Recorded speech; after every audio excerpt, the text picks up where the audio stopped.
If you've ever finished a round of golf and your lower back feels like you've just been in a car accident, this is the video for you.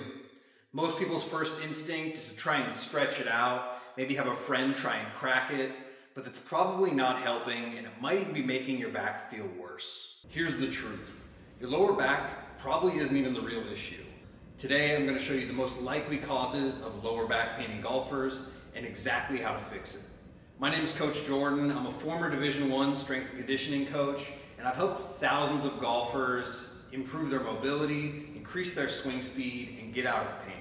Let's get to work on yours. Different sections of your spine are good at doing different things. Your lower back or your lumbar spine is designed for stability. It's really not designed to rotate that much at all, and when it does, it gets unhappy. Across the 5 lumbar vertebrae, the total rotation available is around 13 degrees. Meanwhile, your upper back or your thoracic spine is designed to rotate 45 degrees or more. So if you want a bigger backswing or your instructor tells you to rotate more, that rotation is supposed to be coming from your back and your hips, not from down here. Dr. Greg Rose from the Titleist Performance Institute always says the lower back is the victim, not the culprit. Basically, he just means there's nothing wrong with your lower back. It's just paying the price for other parts of your body that aren't doing their job.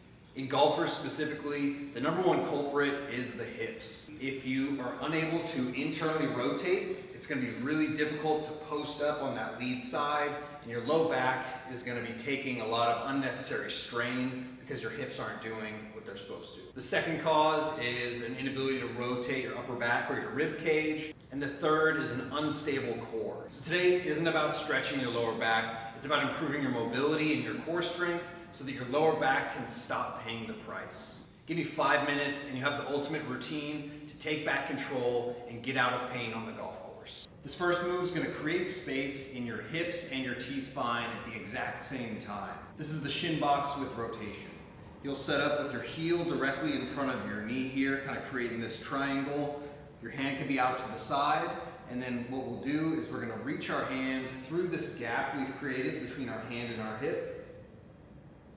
We're going to reach our fingertips as far through that gap as we can, and then we're going to reach and open up across the chest. Not only am I rotating with my spine here, I'm actually using this glute, so I'm flexing this right glute to extend my hips, and it's going to facilitate some internal rotation on this bottom leg here. So I'm flexing the glute, I'm reaching through this gap, and if you're doing it correctly, you'll feel a stretch through your upper back as well as through that left hip. Hold for 1 or 2 seconds in this end range here. Reset, and see if we can go a little bit further with each rep. That Shinbox rotation is useful for opening up some space in those joints, and these next two are going to be great for developing motor control. So that's where true mobility lies. It doesn't matter if we can get into a position, we need to be able to produce force from that position. This next hip mobility drill is called heel clicks. We can stay right here in this position, and what we're going to do is we're going to take our hip through its full range of motion. When you're first starting out, you're going to want to perform this from your elbow so we can get into this side lying position. And as you get better at it, we can come up to a hand, and the more upright we get, the more challenging this will become. So over time, the goal is to bring this hand in close to your hip. But for today, we'll start in this side lying position. We're going to initiate this movement by moving into hip internal rotation. So we're going to raise that heel up as high as we can. From there, we're going to get the entire shin up towards the ceiling here. Then we're going to externally rotate. We can bring that knee up, and we can bring the feet together. From there, we're going to raise the knee up as high as we can, heel up, and control. It's going to be uncomfortable. It's going to feel crampy. Just fight through it and relax. Super uncomfortable, but this is one of the best drills for improving your hip mobility. We're going to have you do 4 to 5 slow and controlled reps on that one. Same idea, but now for your upper back. Instead of using gravity for your resistance, we're going to use a band. We'll set up in a half kneeling position.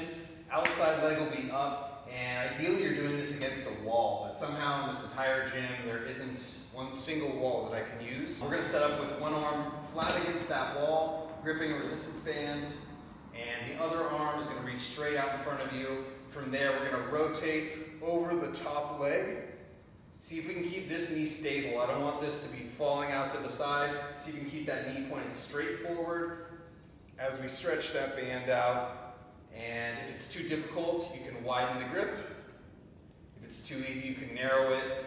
And over time, the goal is to build some strength here. So start with a light band, work through that full range of motion, and over time, we'll try and work up to a slightly heavier band.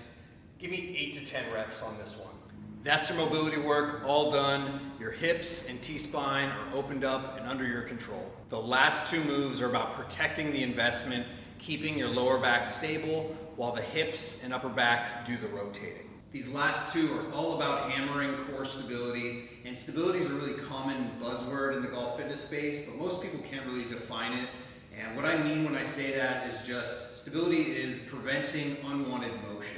And in this case, that unwanted motion is rotation of your lower back. To train this quality, we're going to be performing a med ball dead bug. Anywhere from 4 to 10 pounds works well. And if you don't have a med ball, you can use like a soccer ball or a volleyball for this. That'll work just fine.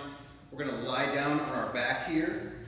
And I want you to imagine that this med ball is a balloon that you're trying to pop. We're going to place it between our hands and our knees. Legs are up at 90 degrees here. And to initiate the movement, we're going to extend our opposite arm and opposite leg. While I'm doing this, I'm pushing that way with my hand, I'm pushing that way with my leg. I'm putting as much force as I can into this ball. I'm imagining it's a balloon and I'm trying to pop it as I alternate sides. And you can hear the strain in my voice because I'm putting as much effort as I can into this. It's easy to just fake it like this, but you're only going to get out what you put in. So try and crush this ball, give it everything you've got, 5 to 6 reps on each side. The med ball dead bug trained anti-extension and anti-rotation. This next one is going to be for anti-lateral flexion. So we're resisting this side bend. We're going to perform a side plank, and you can do this from your knees if you're a beginner. I want your hips fully extended. We're trying to create this straight line from our head to our knees. If that's easy, we could stack the feet on top of each other, create that same position, hand on the hip here. I don't want to see you break at the hips. I don't want to see you use this hand for support. If you're having to do this, then you're better off starting with this regression. And we're just going to lock this in right here. Once you can perform one variation for 30 seconds, then you can progress to the next one. And if you want to take your side planks to the next level, we can make it a little more dynamic by moving in and out of that position.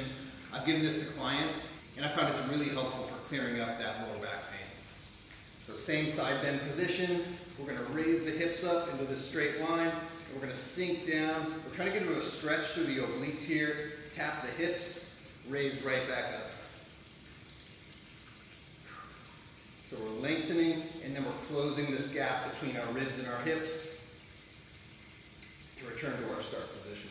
So just to recap, the number one cause of lower back pain in golfers isn't your lower back at all. It's a lack of rotation in your hips and your T-spine that are forcing your lower back to pick up the slack. Do this routine 3 times a week to give your lower back a break. It's been covering for your hips and for your upper back long enough. Get them moving again, and you might just find that you're back to playing golf the way that you know you're capable of. If you found this helpful, please subscribe to the channel. I'm planning on putting together a ton of long-form content, and my goal is for this to be the most valuable golf fitness account on the internet. Life's short. Play golf and swing fast.